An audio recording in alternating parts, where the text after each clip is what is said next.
Reverse waterfall at NaneGhat.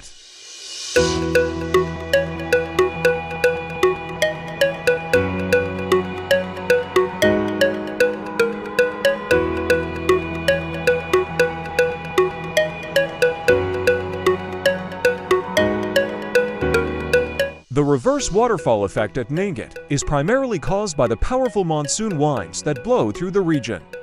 These winds are strong enough to push the falling water back upwards, creating the illusion of a waterfall flowing in reverse. The reverse waterfall phenomenon is most commonly observed during the monsoon season, typically from June to September.